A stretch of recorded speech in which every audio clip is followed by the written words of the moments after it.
Good morning, I'm Teacher Ava. Today we will discuss about arithmetic sequence. Okay, let us start with the definition. Arithmetic sequence is a sequence where every term after the first is obtained by adding a constant. So look at my jogging exercise plan. On week 1, I'm planning to jog for 10 minutes. On week 2, 15 minutes. Week 3, I'm planning to jog for 20 minutes. Week 4, 25. And week 5, 30 minutes. So what have you noticed with my jogging exercise plan? Yes, it forms a sequence. So in every week, I add 5 minutes to my jogging time. So yung plus 5 minutes na yun, we call it as common difference. Common difference is the constant number added to the preceding term of the arithmetic sequence. It can be calculated by subtracting any two consecutive terms in the arithmetic sequence.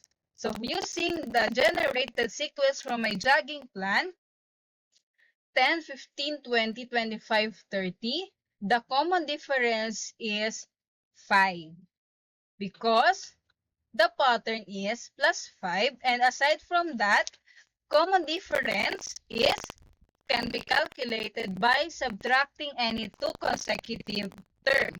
So, we can subtract 15 minus 10, the answer is 5. 20 minus 15, the answer is 5. 25 minus 20, the answer is 5. So on and so forth. So that's why the common difference in this sequence is 5. Another example.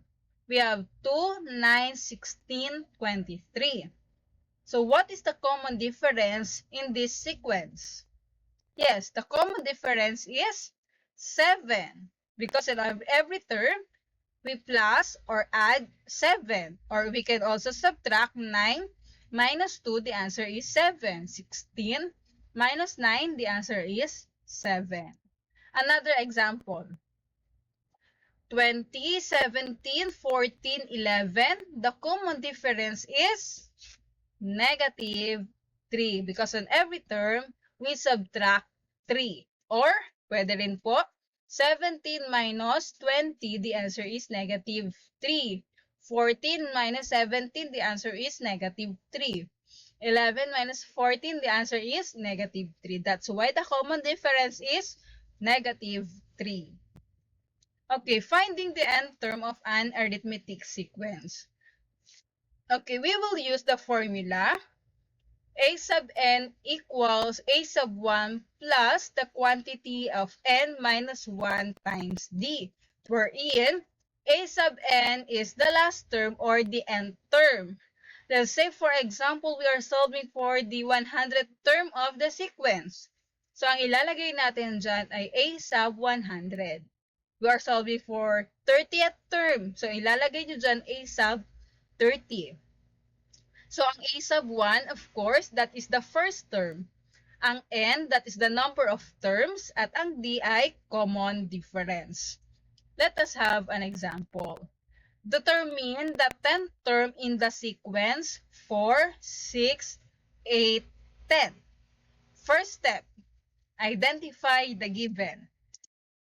A sub 1, 4. N, or the number of terms, ay 10.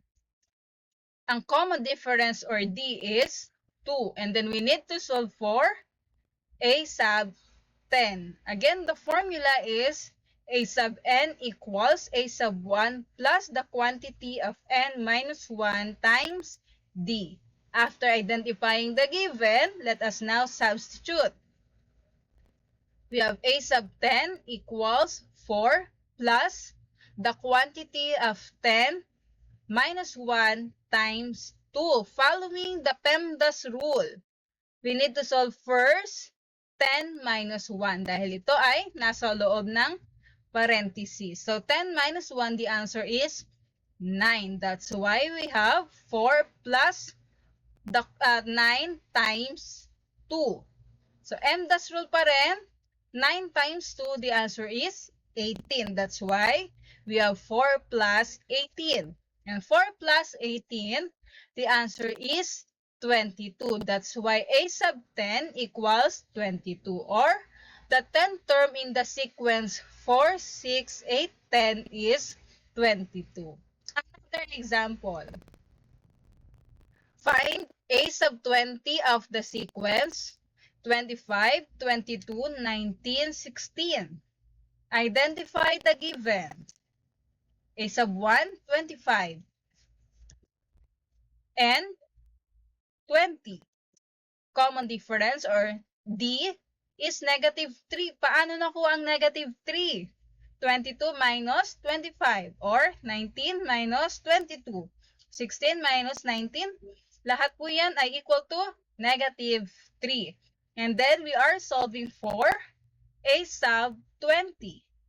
So let us substitute the value in our formula. A sub 20 equals 25 plus the quantity of 20 minus 1 times negative 3.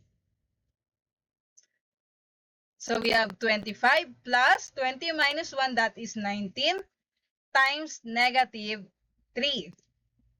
So 25 plus 19 times negative 3, that is negative 57. 25 plus negative 57, since unlike sign sila, following the rule of integers, we need to subtract and then copy the sign of the bigger number. So 25 plus negative 57, the answer is negative 32. So a sub 20 is equal to negative 32. Another one. Find the a sub 45 of the sequence 4, 7, 10, 13, 16. Identifying all the given, we have a sub 1, 4, number of terms 45, common difference is 3, and then we need to solve for a sub 45. By substitution, we have a sub 45 equals 4 plus the quantity of 45 minus 1 times 3. Una natin i-solve is 45 minus 1, which is 44. We have 4 plus 44 times 3. So 44 times 3, that is 132. So 4 plus 132, the answer is 136. So a sub 45 is equal to 136. So I want you to try this one. Find a sub 50 of the sequence 25, 19, 13, 7, 1. Write your answer in the comment section. So I hope you learned this lesson.